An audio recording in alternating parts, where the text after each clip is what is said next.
Maybe it's recording. We'll find out. The my computer kind of hesitated there for a minute.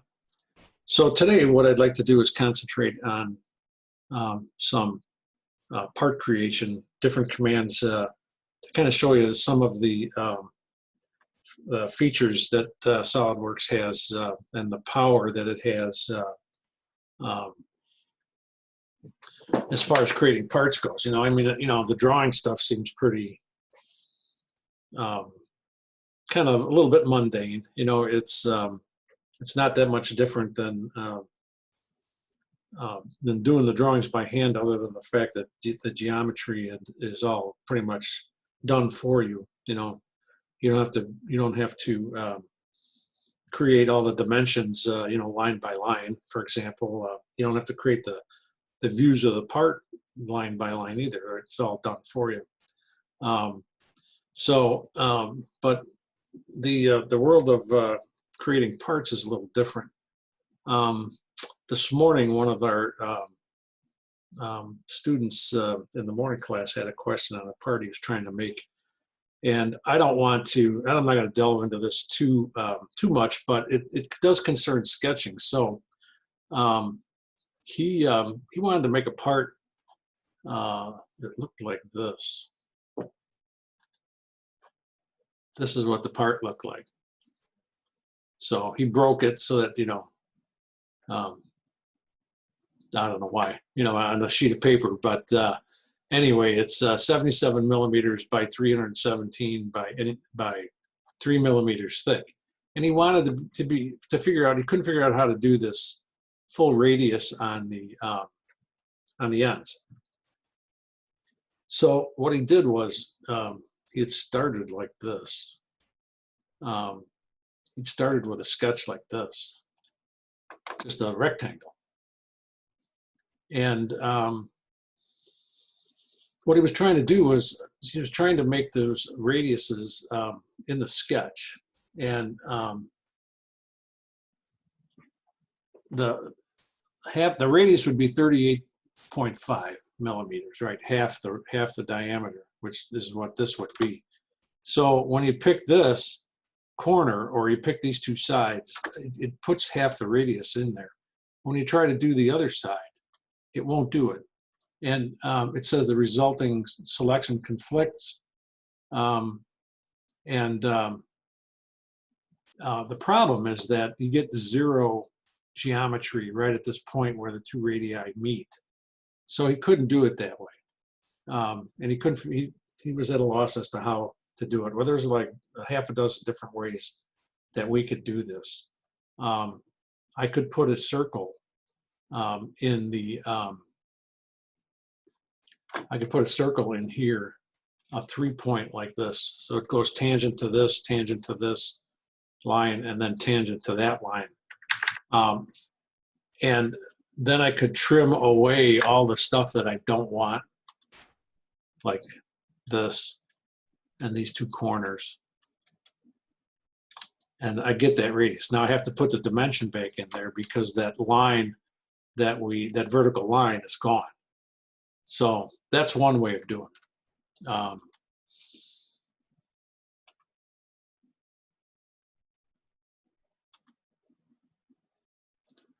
Another way that we could do the sketch would be to change the way we do the sketch. Instead of doing it this way, I could actually draw it with a line command, and I could start, well, I'll just start up here so I don't erase this one in particular. But I could start with a line command.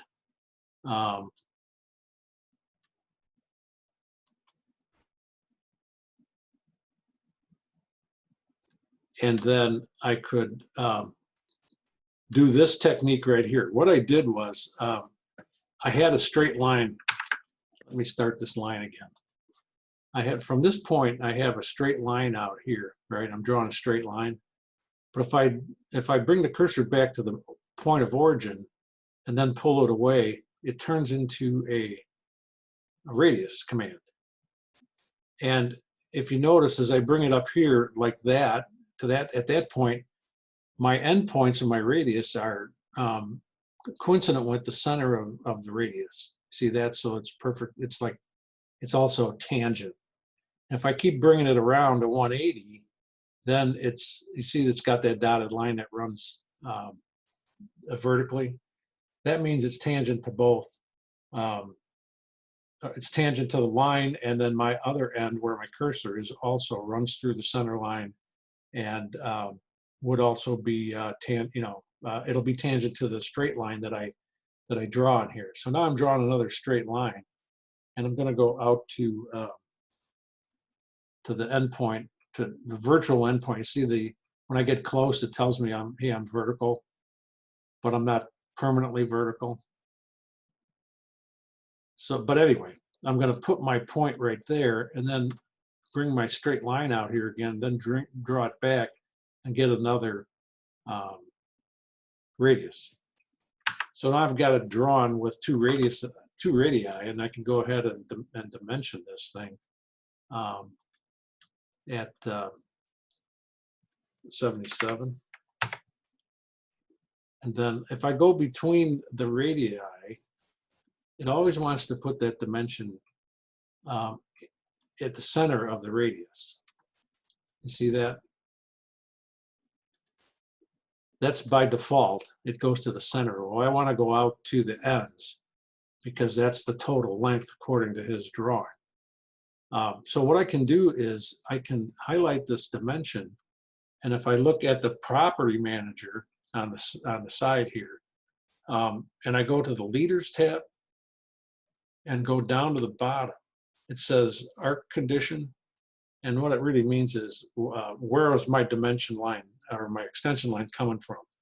The center, which is where it's coming from right now. I can tell it to go to the minimum side, which is going to be the inside, or I can tell it to go to the maximum side, which would be the outside. And I can do that for both ends of that dimension. See that? So now it's longer than it should be. So I can double click this dimension and type in 317, and it will it'll be 317. So now I've got basically the same sketch that I have here, except I don't have it located to the origin, so it's not black. That's the reason it's not black. But everything else about it should be related, so that I could take this thing and drag it around and not have anything change drastically. If I grab any one of these endpoints and drag it around, it doesn't go wacky on me. Whereas if I didn't have, say, this tangent relationship between this radius and this line, for example, see this relation is tangent. If I remove that, now when I go to grab this endpoint, you see what happens? It moves around, but see now the relationship between the line and the arc change. And the dimension it's okay, it's whacked, but it's, so if I select that arc and then hold Control and select this line and add that tangent back in, then everything's right with the world. So that's another way of doing it. A third way of doing it would have been, actually, let me undo that erase, and let me just erase this top one, because I'm going to use this one at the end. A third way of doing it would have been to use this command here, which is the slot command. And I have two options. I have an option of starting a slot from the middle of the slot. See, it draws a midpoint center line. And if I stretch it out here to wherever I'm going to do it, and make sure it's horizontal, and then select there, and when I move the cursor, it starts to make a slot. And then I can go ahead and dimension this guy.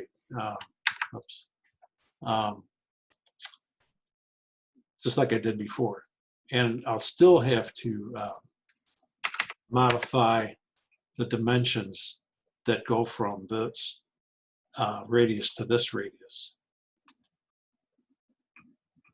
It says or whatever, it says I'm gonna make it 240 to the middle.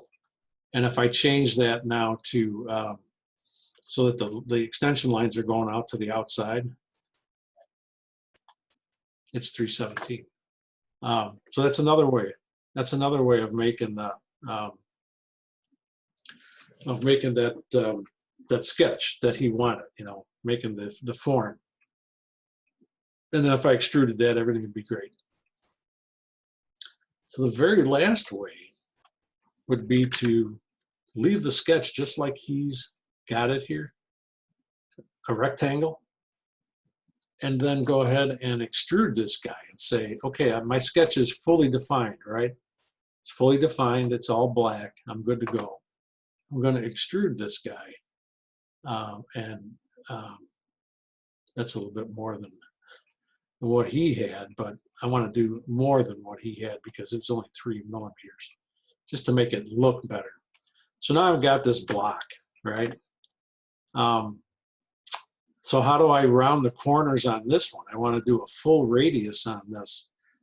There's another fillet chamfer command in the features, and it's a SolidWorks generated feature versus a user created feature. So it's somewhat automated for you, but here's the command right here, the fillet command. And you know, normally a fillet, let's see, it's 5 millimeters. I would go ahead and you know, if I select that corner, it's going to put, you see how it's showing that radius on that corner? If I select this one underneath here, it's going to put a radius on there too. That's normally how you use the command, but there's another way to use it, and that is to look at some of the options here. We've got an option for a variable size. We've got an option for a face fillet. And then we also have an option for a full round. And if you look at the icon, it shows in a different orientation, it shows exactly what he was looking for. So if I select that one, now it gives me 3 selection boxes in the property manager. And it says you got to select items to fillet. And usually what you do is you select them in order. So what I'm going to do is I'm going to select this face, and then the face underneath. And that should give me that full round. The trick with this is that it doesn't automatically switch from window to window. You can't put all 3 selections in the same box. If I try to do that, it doesn't do anything. It puts them all in there, but it's got all 3 of those as a set of ones for side 1. Now, could I do that if I had multiple facets on here? Maybe that would work. I've never actually tried that. But what you're supposed to do is select the first face, then go over here and activate this box, select that face, then activate this box and select this face underneath. And you see the preview shows it making that full round fillet. And then I could do the same thing again for the other side.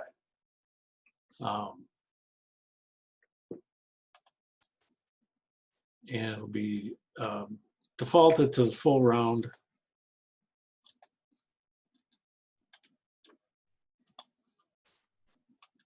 And there's my part.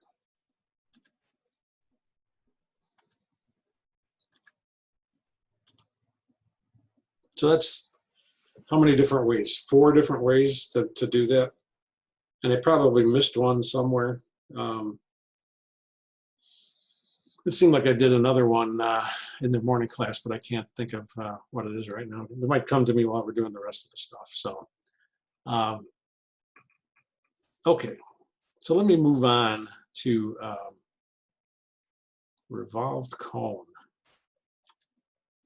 So this is actually a, if you take 133, this will be an exercise at some point in that class through the online instruction software Solid Professor. And they ask you to do a revolve of this guy. So I'm going to edit the sketch so we can see it better. Put it into isometric view, or let's see, maybe trimetric's a little better. Want to make sure I was right. So this is the sketch. It's, you know, it's just a basic, I mean, it's not much to it, right? When you look at it. So if I want to revolve this thing, what a revolve is it's a function where it takes one line of this sketch and has that as, it calls that a revolution, an axis revolution, and it takes everything else that is attached to it and revolves it around that axis. I'm going to use this one first. And as it revolves it around, it creates a solid.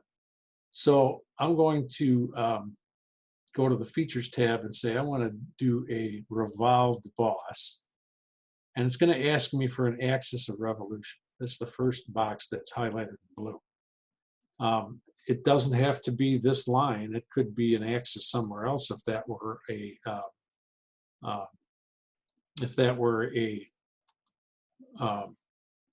you know, the situation. Let me see if I can actually demonstrate that by putting in a center line somewhere out here. And if I don't know if it'll use that as an axis or not.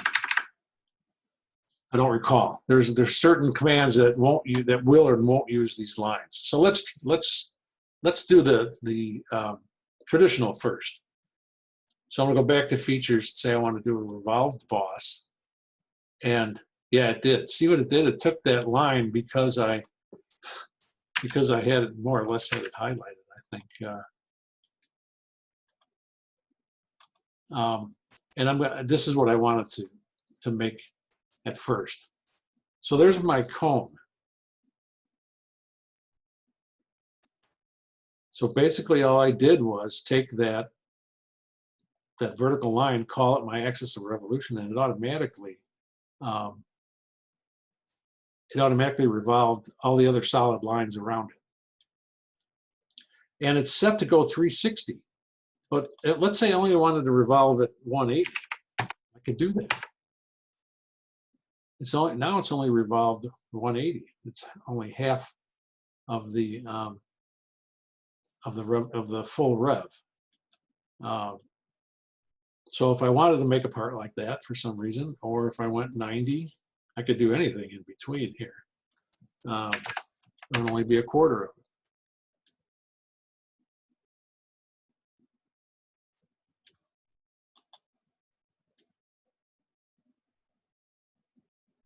And anything in between, right? Anything from not zero, but anything as long as it fell somewhere in between 0 and 360, inclusive, for 360 that is. So greater than 0 and less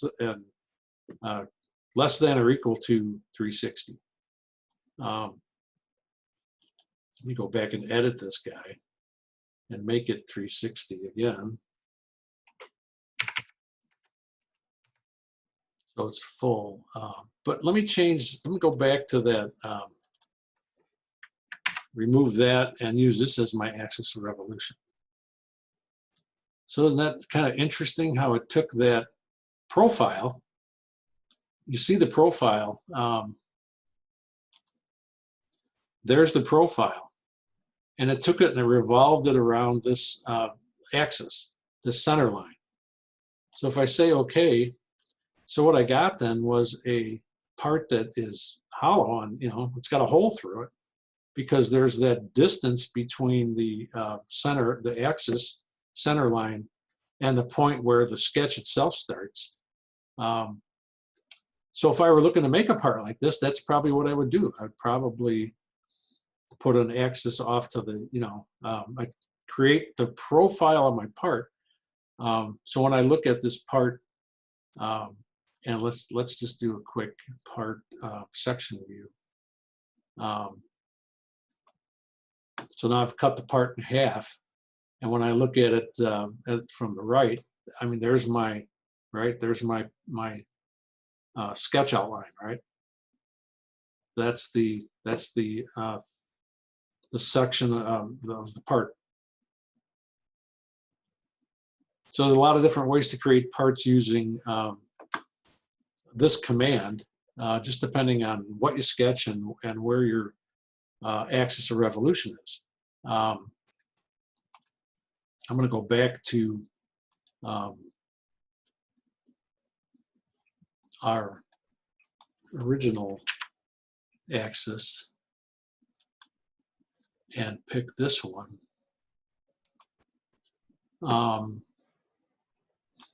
And so again, we've got the cone.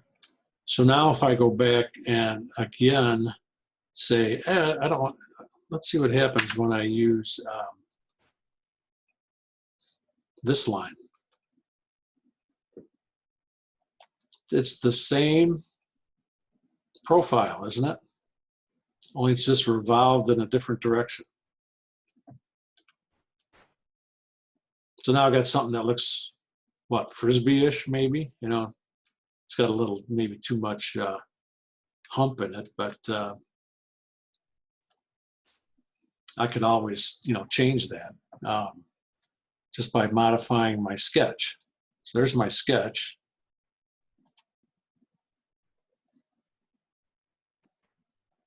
And that's what I wind up with when I revolve it that way.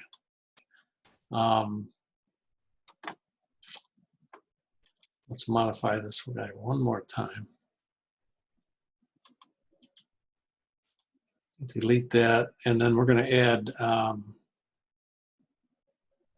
if we add this line, we get this. We get a cylinder with a,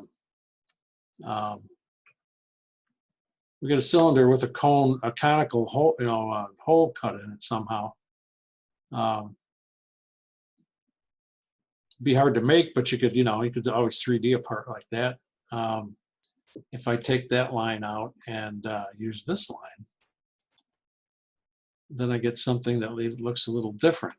And we were speculating that this could be something like a pull, you know, a handle for a pull chain on a lamp, or a window shade, or something like that. So you can make kind of these oddball shapes without actually having to do a whole lot of maneuvering, right? I mean, we just took a simple sketch and just revolved it around a different some different axes to see what we would come up with. You know, and I could fill it some of the sharp edges on it.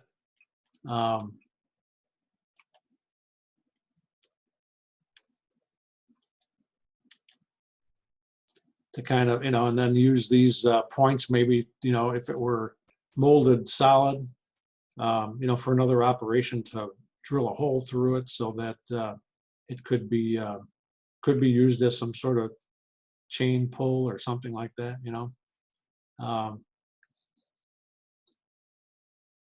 So, or as Bob, one of the older guy in the class, morning class, he's about my age. He says, "Oh, it looks like a Mercury space capsule," which I said, you know, yeah, you and I are probably the only ones that are going to understand what that is, because we grew up watching these things go up and down. Back before they even put a man on the moon. So way before any of you were born, I'm sure. But there it is, you know. I mean, there's 3 or 4 different shapes I got just out of one sketch. Any questions on that? So what about my next one? Revolved bottle. So here's a sketch of, that's again a pretty simple sketch. And basically what I have here is a horizontal and a vertical line, two horizontal lines, excuse me. Then what I did is I put some dimensions on this just to just so that it would be fully defined, because it wasn't initially, it didn't have any dimensions on it. So let me take them off so that I can show you what I can do with this. This is what's called a spline.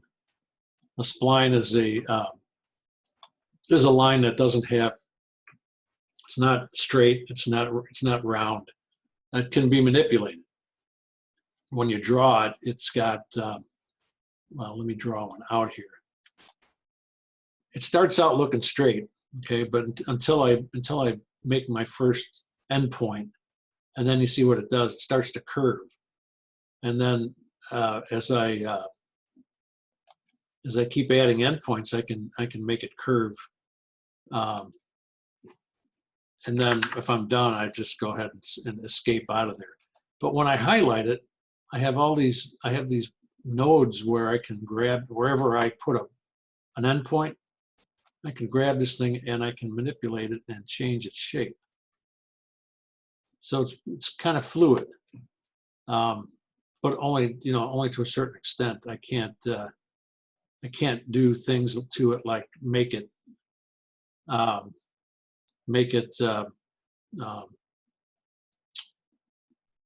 tangent to this line down here. So it has some limitations, but in order to create some abstract shapes, it's not. It comes in fairly handy. So that's what I did with this. And then if I were going to, whatever that shape is, if I revolve that now and use this as my axis, then I get a shape that looks like that. And if I decide to manipulate this guy, I don't know if I can do it right now, probably not, because we're in the middle. Yeah, we're in the middle of the extrusion. But I start out with this, and then again, I can add some fillets to kind of round out the edges. Let me try a 10 millimeter and see how that works. So I can add a fillet to the top and the bottom to kind of round those out. And then I can do, remember in the tutorial part, we had to do a shell. And what that does is kind of basically hollow out the inside. So I'm going to go from, excuse me, the top, so I don't have a hollow bottom or a missing bottom, and say I want to shell this thing. And my thickness is going to be, well, it's set on 2 millimeters. Let's see how that looks. So there's my part, and you can see it's hollow on the inside. Again, excuse me, if I cut it and section it so that we can see what it looks like on the inside. And if I'm lucky, I might be able to do a full round on this. I don't know if I can or not. Let's see if we can do that. If I pick this surface, and then this surface, and then my third surface is going to be on the inside, if I can get to it. Let's see.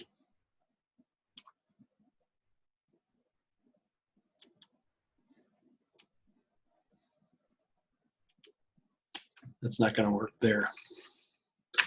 I can't do it. I don't think I can do it in the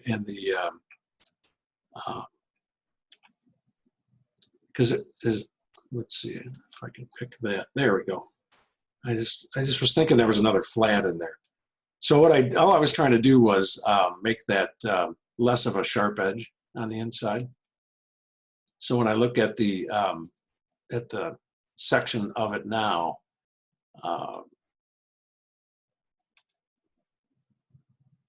see, it's rounded all the way. So I've got, something, whatever it is. It's a vase or the beginning of a coffee cup, you know, maybe, or something like that. Who knows? Except I wouldn't want, you know, I wouldn't, if it were a cup, I would want, I want to redo this part a little bit.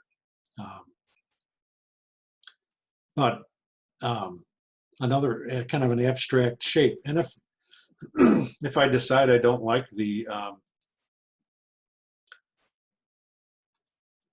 if I want to change this, I can go back into the sketch and say maybe pull this out a little bit, maybe make it a little more like that.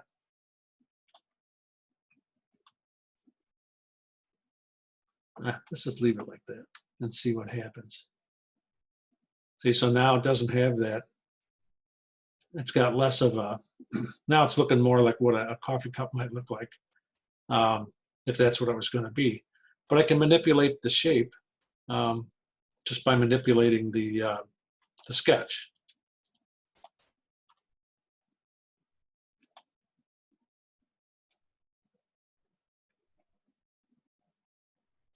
If I do that, my radius down here might not work. Let's see. It did.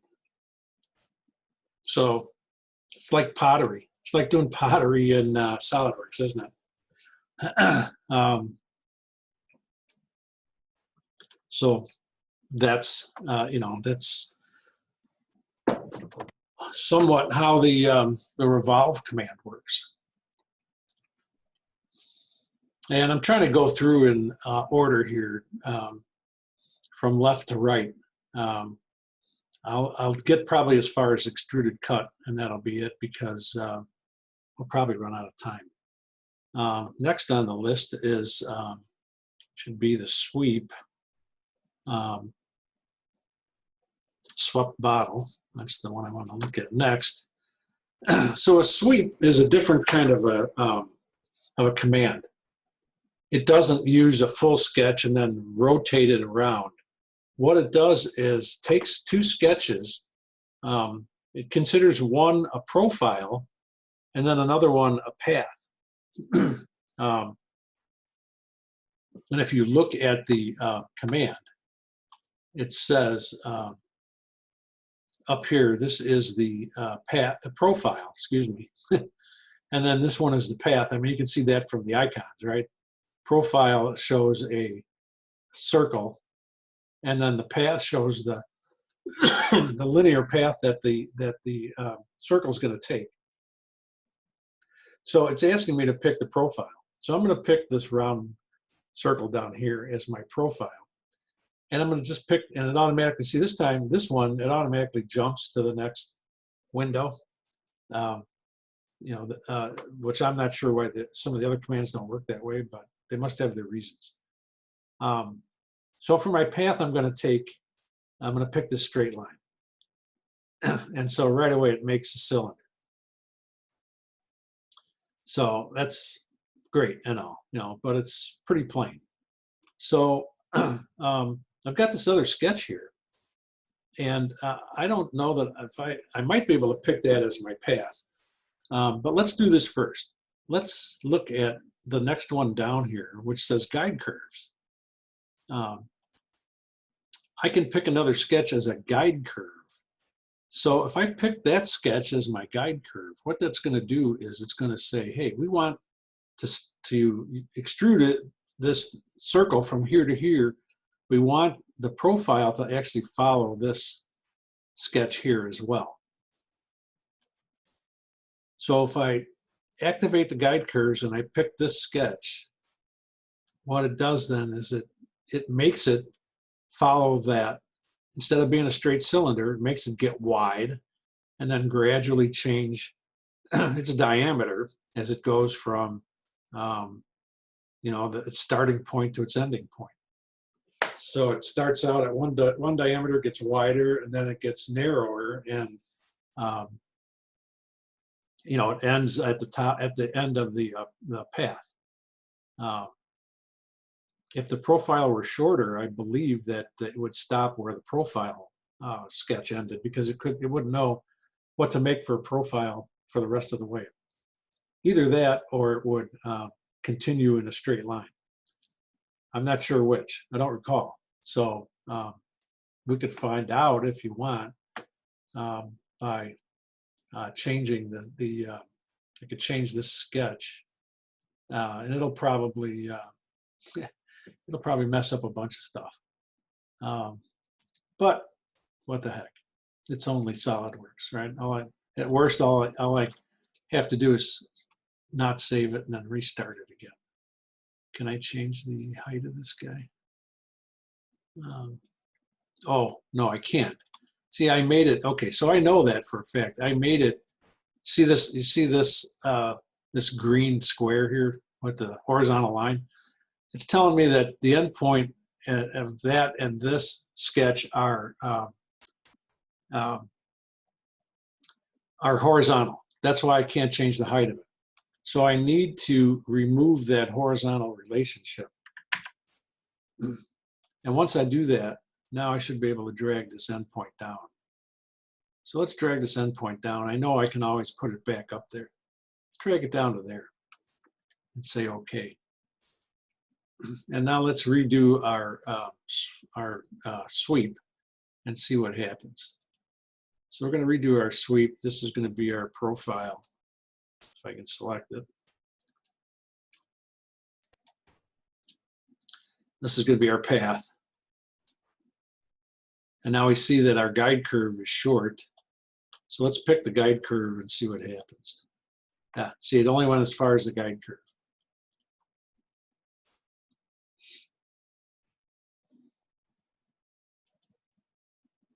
So it's shorter now than it was before.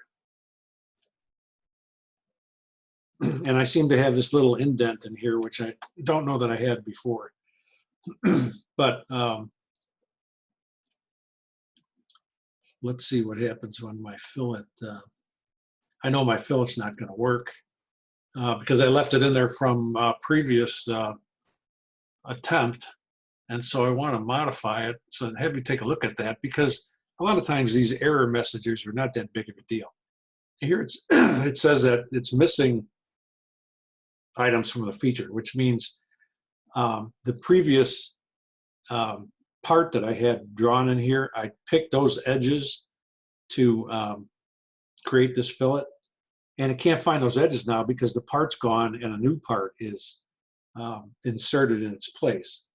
And even though it might be, it's not, but even if it were exactly the same size and shape, it wouldn't matter, because it would be a different entity altogether. So all I need to do is delete these missing edges and then repick them. And I'm pretty sure it was this edge, because they were kind of highlighted anyway, and this edge. See, and now my fillet's good.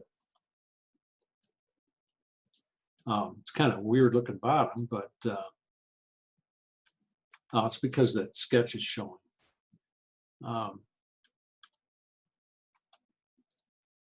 Let's hide that sketch. There we go. So that doesn't look too bad. And then I shelled this also, and it's also not working for the same reason. This is a different entity. So I can right-click it in the feature manager and go up here to the upper left and say edit, where it says edit feature. And I can just repick that surface that I want to start the shell from. And that's again going to be this top surface. And then when I select the green check, then it works just fine. And I got basically another object that looks similar, another piece of pottery that looks similar to what we had when we did the revolve. And again, if I cut it in half, you can see that it looks pretty similar. It's got a different shape down here. And again, I can modify it. I could probably do the same full round fillet on the inside, which I don't think is, let's try it.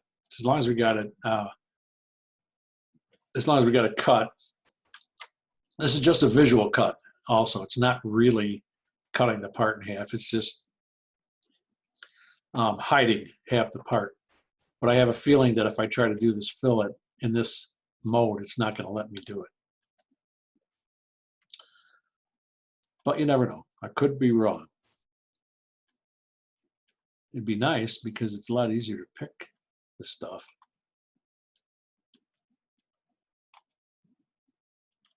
How about that? It did. Well, that's interesting. I actually never knew that.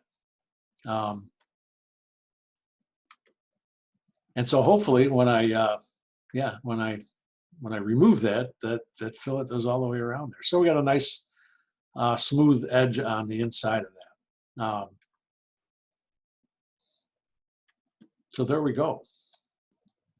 And then, like I said, another piece of pottery. And again, I could, because that was a spline that created this shape, I can manipulate that guy and change the shape if I don't like it. But it might affect some of the things I built afterwards. The two fillets, for sure, it probably wouldn't affect, or maybe the one fillet on the bottom, it probably wouldn't affect the shell, but you never know. So that is that. Let's move on to, before I get to the big one, we were talking about revolves, and I know it's out here a ways, revolve cut, but I'd like to get to that before, since we were talking about revolves before. You don't have to necessarily revolve and create material in the process. You can revolve a sketch and use it as a cut. You can also do sweep cuts and a lofted cut, which we haven't talked about lofts yet, but I didn't actually prep a part file, so I can do one with kind of on the fly. But what I did here was I just created this block, and then I created a plane right in the middle, more or less in the middle of the block.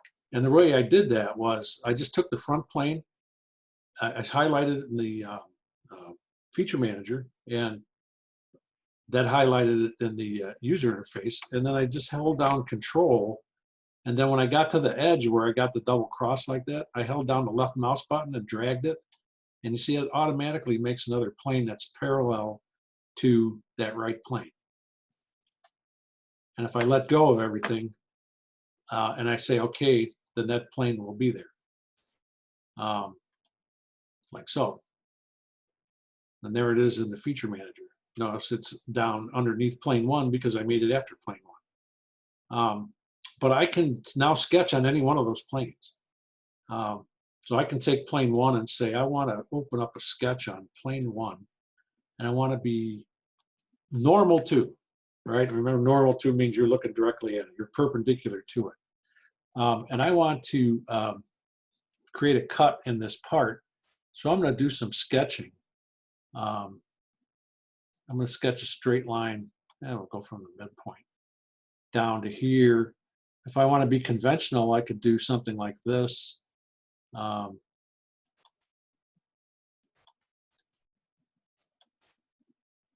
I have a closed sketch, right?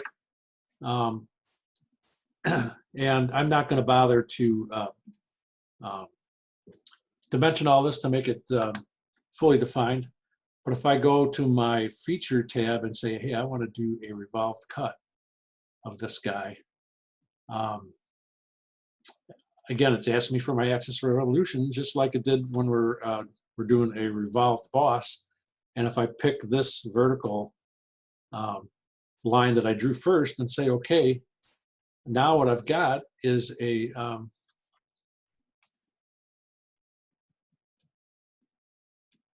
basically a counterbore hole, right? And that's exactly how SolidWorks makes the holes when you use the hole wizard, for example. If you look at the sketches of a hole wizard hole, you'll see that one of them is just locating the center point of the feature, and then the other one is a profile of the counterbore that they revolve around and make a cut out of. Um, the interesting thing about this is if I decide to modify that and say, you know what, I'm going to take this out and this out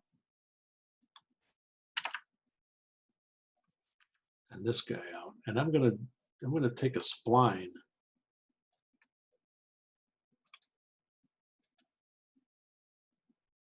Yeah, we'll just connect it right there. So now I've got that for my profile. And I say okay on my sketch.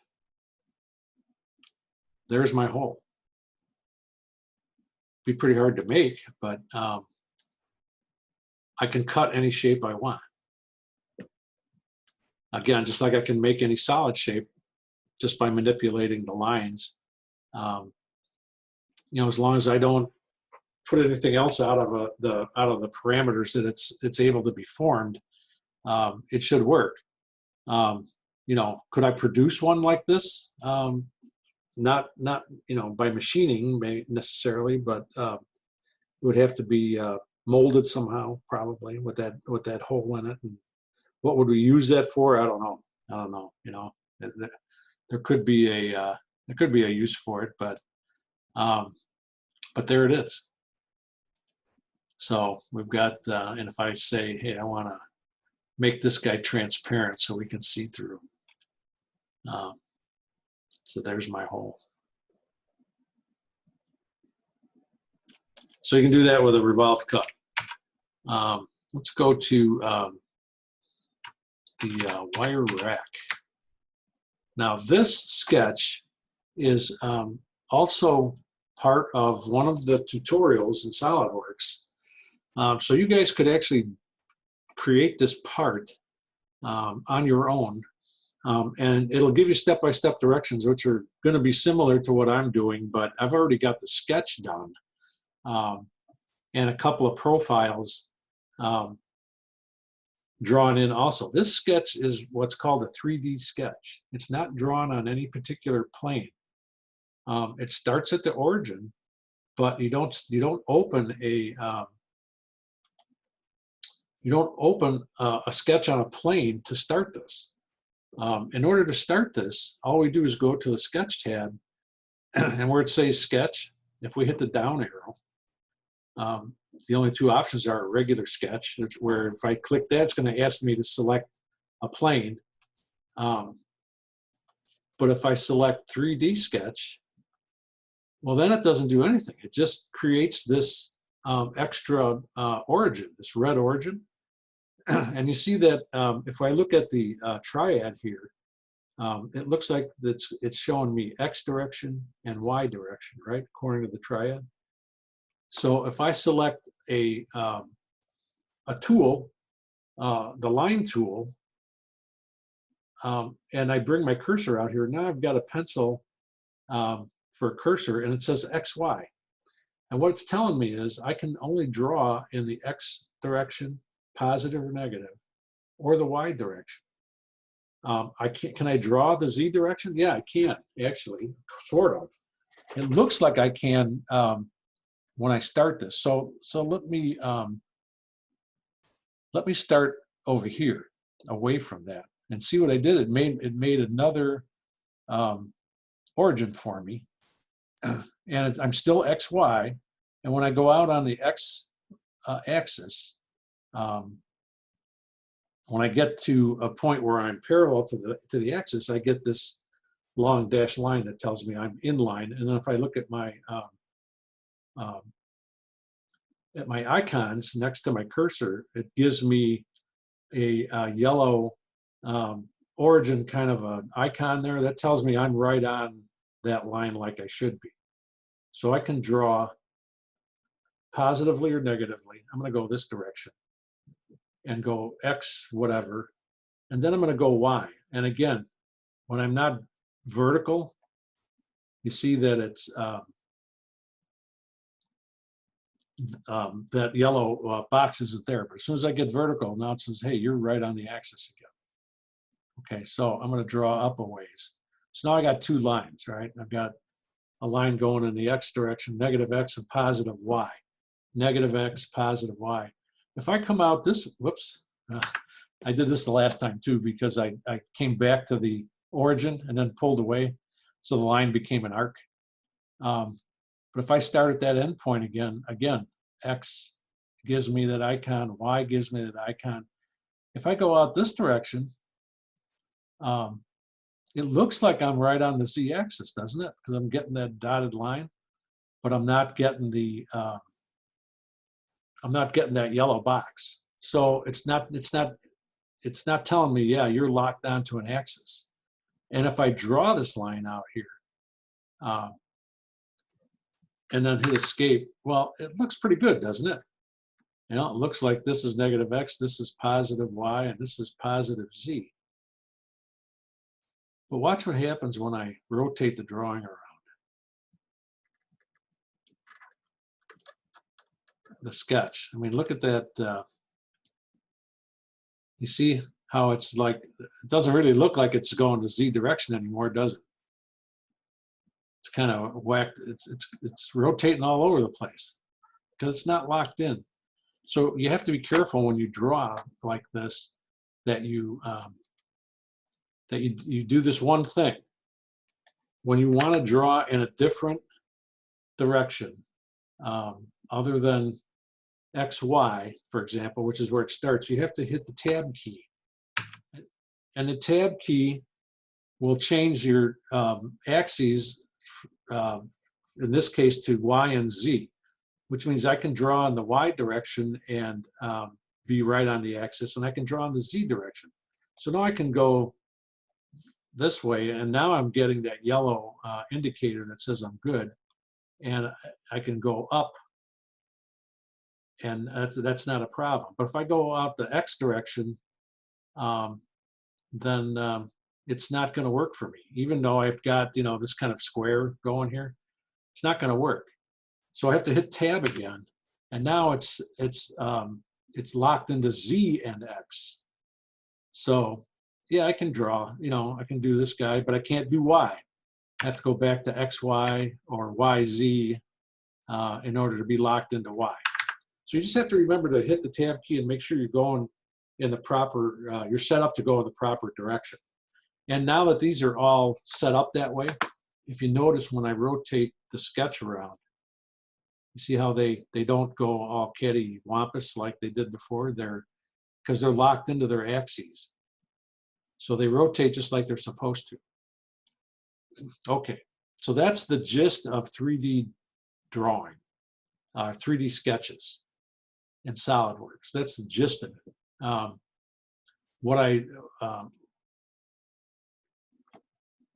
going to close this sketch out and not save it. And then I'm going to edit this sketch because I just want you to take a look at it. So you can see that even though I drew this on all the correct axes, I still had to add dimensions to everything in order to fully define it. If I was missing one dimension, either a radius dimension, in this case I made all the radiuses equal, so I only need one dimension. But I have to put enough dimensions. I still have to fully define the sketch, even though it's a 3D sketch. I have to fully define it. So I just wanted you to see that. So now what we're going to do with this guy is we're going to use our sweep command, as it were, to create our part. So I want to use a swap the boss. And again, it's asking me for profile and path. So my profile, again, is going to be the circular sketch. This, by the way, is a circle that's sketched on the right plane. So this was a 3D sketch. If you look at this sketch, that's sketched on the right plane. And then if you look at this sketch, which we're going to use in just a bit, that sketch is on the front plane. On the front plane. So those are actually planar sketches.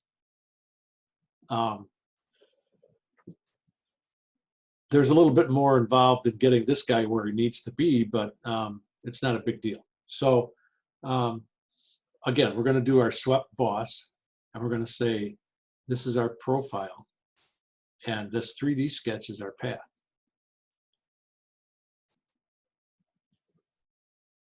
What am I missing here? Looks like I got one too many in here. I don't know. Let's try it again. So our profile is going to be this guy, and our path is going to be this guy. There we go. And so see what it did? It took that circle and it just shoved it all the way down that 3D sketch, around the curves, the short straight, another curve, long straight, curve, short straight, curve, short straight, curve, all the way to the end. And there we go. So what do we think we're making? Anybody know? Anybody looked at the tutorial? You'd know. But anyway, it's not a big deal. Okay, so we've got this perimeter pipe done, as it were. And now I have this sketch here, which is this circle, and I'm just going to do a regular extrude on this guy. And I don't know why it keeps it. You would think it would default the other direction because there's material out that way, but it doesn't for some reason. So I want to stretch this guy all the way out to meet this one here. But I want to make sure that it meets it like it's supposed to. So it either has to go through to the center of this one, or I have to use a different end condition. In this case, I want to use up to surface, because what it does is, if I don't use up to surface and I just say it's blind and I give it a certain length, what I'm trying to show you is this. Keep doing that. If I only give it a length up to a certain point, you'll see that what happens is, you see how it doesn't fully follow the curve, so you wind up with a gap here and here. If I change my end condition to up to surface, and I say I want it to go up to this surface, see what it did now? For the end condition, it followed that surface all the way to the point where the material came to like a 0 point. So it made it look like it should, right? Like you would expect these two parts to intersect. They look the same on this end because it started right in the middle.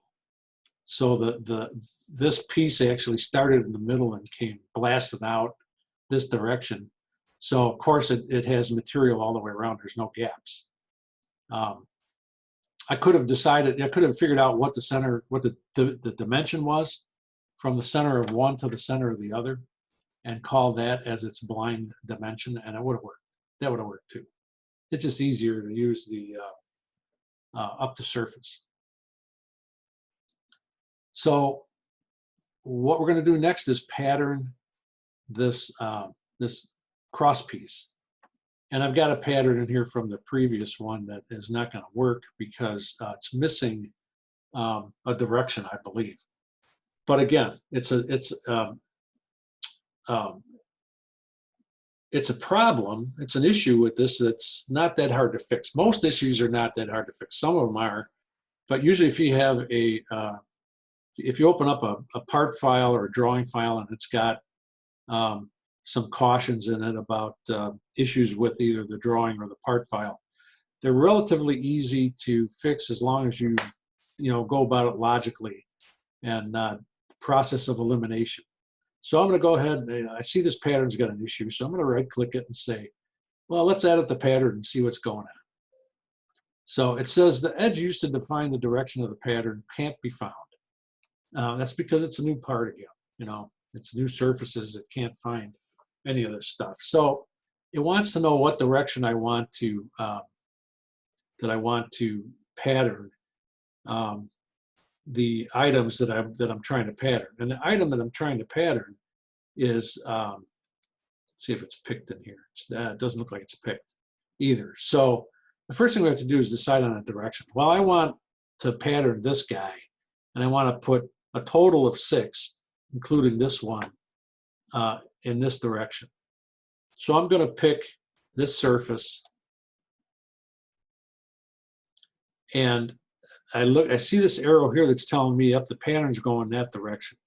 If I change it, that means the pattern, and you see that arrow swapped out here? It flipped over. That means the pattern is going to go that direction. Well, I don't want it to go that. There's nothing there.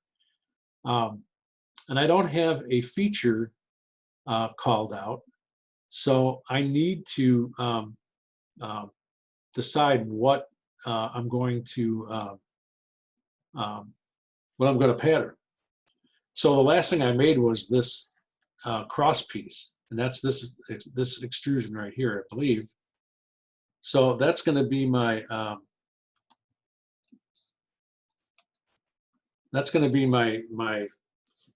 feature that I'm going to pattern. And the spacing was already in there, and the number of instances was already in there from the last time. But you usually have to add that information. And if you want to pattern them more than one direction, you can add another direction. But in this case, we don't want to do that. So as you can see now, I'm going to have a total of 6 of these cross pieces. And if I select the green check, there they are. So I'm making this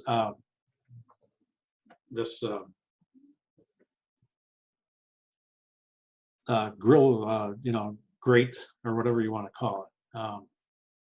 Wire rack, I guess, is it's the actual term, and that's what it says. It's a wire rack,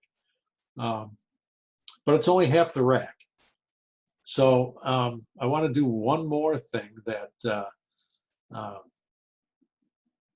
you can do it as a feature, and sometimes you can do it also in the sketches, and that's mirroring. So mirroring takes anything that you've got already existing in the file, and you can mirror it around a face or a plane, and create a mirror image of it on the other side of that face or plane. So in this case, we want to take this half of the rack and mirror it over on the other side here, so that it does this and then comes down and comes over and comes back up and comes over to here, and it's got all these ribs back in it, right? So we're going to mirror everything. And this thing, if you notice, if I select it, it's one single body. You see, if you look in the feature manager tree under solid bodies, there's one body, right? And that's because every time we made something, when we did this boss extrusion, which was that very first rib, that's because this box here was checked that says merge result. What that means is it's going to take this solid body and it's going to merge it with this one you're creating. So instead of being 2 separate solid bodies in the drawing file, or the part file, I mean, it's going to be one whole unit. If I deselect it, then when I look at the first of all, the pattern fails because it doesn't like the fact that it's a separate body. And then I look up here and it says we've got 2 separate bodies. We've got the sweep, which is that, and then we have this extrusion, which is a separate one. So I don't want to keep it that way. Most 99.9% of the time, you're going to merge the results so that they're one solid body. So we're going to mirror this guy. So we're going to go up to the command, which is here for features. There's also a command for sketch mirroring right here. It's not highlighted or activated because we're not in a sketch. But you can also mirror sketch entities. It doesn't work. It works, but sometimes it can be more trouble than it's worth. But it's worth using if you have the right situation. Okay, so we're going to go ahead and mirror our guy, and we want to pick a mirror face. It says pick mirror face or plane. So I have two options here. If I pick, by the way, when you want to see the feature manager and it's hidden by the property manager, rather than going back to the tab here, well, if you do, it'll show it in transparency in the user interface. Otherwise, you can select this, and it will show. It'll do the same thing. It'll show it in transparency. I usually I'm so used to doing it this way that I forgot that you can select the tab here, and this is because we're in the middle of a command. So we're looking at the property manager of that command. So it says select the mirror face or plane. I can do one of two things. I could select the right plane, because this is all coming off the right plane. Or I could, rather than do that, just to keep it, I guess, more homogeneous in my mind, I'm going to select the back face of this thing right here. I'm going to select that as my mirror plane. And it says, what do we feature that we're mirroring is boss extrude 2, but I don't really want to do that. I don't want to mirror a feature. I want to mirror the entire body. I want to mirror this whole thing. So rather than picking all these features individually, why not just pick the body? So I picked the solid body, and it's supposed to be a full preview, but it's not showing everything here. But it is showing all these joints where everything meets. So I kind of am hopeful that it'll work. And so I select OK, the green check, and yeah, it worked. What do you know? And so I don't have a material assigned to this guy, I don't think. I played with it this morning. But if I want to assign a material to it, like, oh, well, if I select, no, you know what? I'm going to select cast alloy steel. So I select cast alloy steel, and I look at it, and it's like, it doesn't really look much different than it did before, it doesn't. But remember that thing I've always been telling you to turn off when we were in class working on those tutorials, because it takes up a lot of video card power. That was real view graphics and shadows at shaded mode. Well, I'm going to turn on real view graphics just to show you something, and that is when I turn it on, now it looks more like cast steel, doesn't it? And if you look close, it's actually got the sand grain pattern showing on every one of these parts, as you know, as though it were cast in sand. Kind of interesting, isn't it? And then if I change it to copper, looks like, you know, shiny copper. If I undo the real view graphics, it's still got that copper color to it, but it doesn't look as realistic, I guess. Although this is pretty shiny, you know, and there's shadowing.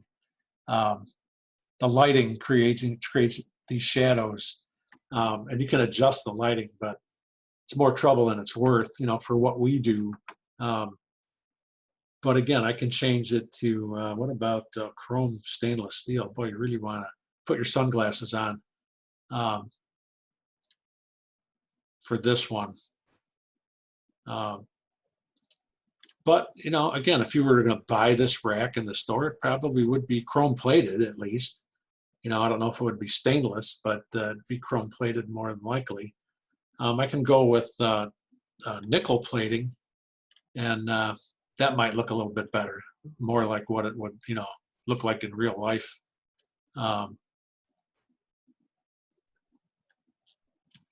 So there's my wire rack, and this is available in SolidWorks tutorial.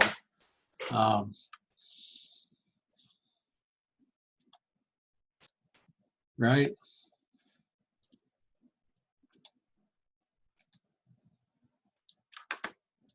It's probably going to be in the Advanced techniques. There it is, 3D sketching. And so if you just follow step by step, it tells you exactly how to draw that, that 3D sketch, and how to press the tab to change direction and all that good stuff. And then you can create your own rack.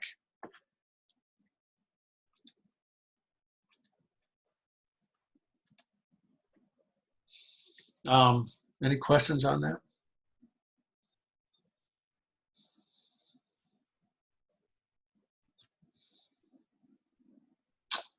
Well, I know you probably have questions about the final, but we've got Wednesday to go over that. And that's probably the most of what we're going to do. I do have a review PowerPoint, but I can't access it to modify it, to update it. So I'm going to take a look at it. It's not anything too major. I can access it this way, but if I download it, I can't open it. And I have the original, and apparently I had this, I don't recall, but I had this problem. I was able to do it a year ago, but for some reason, it's given me fits now. And the original file that I got from the previous instructor still won't let me open for some reason. So I don't know if it's my PC. It must be my PC. So this is some information on the P311 that we could talk about. And otherwise, we're going to be talking about the final, and then I'm going to turn the final on after this second class is over. So the morning class is going to have to wait until you guys do, until we do our review on Wednesday. And then we'll go over the basic information. We'll look at the instruction sheet quickly. I don't want to go over item by item necessarily, but you're going to have a week to get it done, right? So you'll get it, it'll basically by 5:30 on Wednesday, I'll turn it on right after we're done, and you'll have until 5:30 the following Wednesday, the 16th, is that right? 13th. The 13th to get it done by 5 or 5:30. So you have a whole week to get it done. You can ask me questions about, email me questions about how to do certain things in SolidWorks, but anything directly related to the final, I can't answer. And then that'll be that. So no homework, right? No, the only thing that's due, if you've got, I'm looking at the grade book, and I see a lot of assignments that aren't, I don't know about you guys in particular, but there's a few assignments out there that, missed the deadline that are going to wind up with zeros. Quizzes, if you don't do a quiz, it's going to be a 0. And some of those quizzes are worth some pretty good points. So I would strongly suggest that you, at this point, since you can't really submit any other assignments other than maybe the last 2, and maybe the last drawing project, that you look at the quizzes and try to get them done, at least once through before midnight on Wednesday, 11:59 p.m. actually. So 1 minute before midnight is when the quizzes are going to shut down.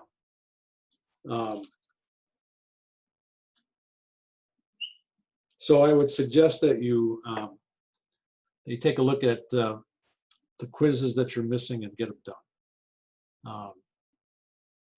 Anything else? All right, I think. Can we still turn in that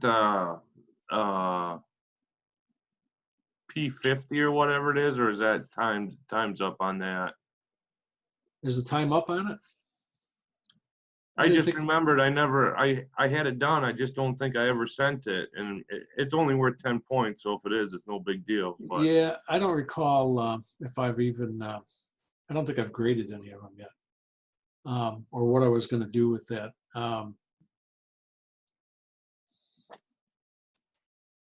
Let's see.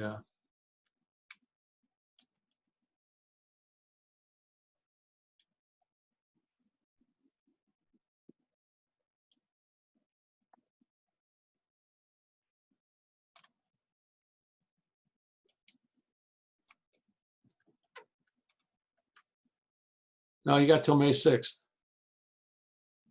okay, I'll send that to you. I just thought of that, and I completely spaced it out last week. Good, I'll send that right when we get done here. Well, you're gonna submit it to the assignment as a PDF, right? Yeah, that's what I got it saved as. All I got to do is submit it, and I just didn't do it. I ran out of Okay. time when I finished it up. That's all. Yeah, that's fine. Look, I just don't want you to email it to me. Yeah, I know case I better don't than see it. that. Okay, I got some guys that were still emailing stuff. At least I don't think I did. No, I don't think it was you either, but you never know. So, okay. All right. So that's pretty much it. Question about that assembly drawing. Did you want to see those? No, I'm just going to give you guys credit for it. Do you have any questions on the assembly drawing? No. I followed the YouTube that you put out, and then I worked on it. Yeah, it was two parts too, wasn't it? Yes, there was. There's Yeah. two. Okay. Yeah, I thought I pretty much went over it. Yeah, the whole idea of the in class was to have you guys follow along as I did it on screen, and then have me take a look and see it, just to make sure that that you had, that you weren't missing anything. Okay. And this and that, but the all the in class assignments, I usually give everybody the points for it, even if they didn't show up. So which I probably shouldn't do, obviously. Well, I mean, the whole point of the in class assignments, I'm giving everybody the benefit of the doubt now, but if we were in class and you didn't show up for class that day and we did an in-class assignment, you wouldn't get credit for it, because the whole point is that you be there to have them done. But in this situation, I understand, I think, at least to a certain degree, that it's either impossible or hard, or or there's the occasional student that thinks that working from home means that they don't have to do anything to get a grade. So not that I'm accusing anybody in this class, but I'm sure there's somebody out there somewhere that thinks that that homeschool means they can just I know there was a South Park episode. I don't know if anybody watches that ever or did, but Cartman decided he wanted to be homeschooled so he didn't have to do anything. But Sounds like my kids right now. yeah, well, and it's tempting for them not to, to not want to do anything because they're not in that structure, and it's same holds true for us. That's why, it's hard for a lot of people to work from home because they don't have the same structure. So they're too easily, their attention span's too short. When you're stuck in your little work area, you tend to be able to concentrate a little bit more, at least on what you're doing, even if the time doesn't go quite as fast as you'd like it to. But when you're home trying to do this stuff at home, unless you're really well disciplined, there's a lot of distraction. So I can understand. So anyway, all right. Lady and gentlemen, I will see you on Wednesday, hopefully. And if not, the like I said, the final will be up for grabs starting 5:30 or so, whenever we get done with the class. And you'll have a week to get it done. It's just like everything else. It's just like the midterm was, just like these other drawing projects. I modified the instructions so that it doesn't really talk about swapping papers with anybody, but I think I did put a line in there that said something like, once you're done with Rev A, print it out and look at it, and because I think you'll find that things you missed just by looking at the print. It's a lot different to look at the print versus looking at it on screen. And so I think I suggested that you print it out if you can, and then take a look at it, mark it up, mark up what you might find looking at the print, then put it down and walk away from it for 5 or 10 minutes or 15 minutes or whatever, and then come back and look at it again. And there's a pretty good chance you'll find at least one other either missing thing that should be on there, or something that's on there that maybe shouldn't be on there. If you work with drawings for a while, you'll find that you do a drawing and you look at it on screen and you feel like you got everything on that drawing that you need to have on there, and you print it out and you're walking over to hand it to somebody else to put into a package to send down to the machine shop, whatever, and you, as you're walking up there, you find 2 things that aren't on there that should be on there. Almost always happens. So that's my suggestion, is that you print it out, look at it, mark it up if you find anything, walk away from it for 10 minutes, and then come back after doing something completely different and go at it again and see if you find anything else. Okay, I will see you on Wednesday. Okay, bye-bye. Have a good evening. Thanks, you too.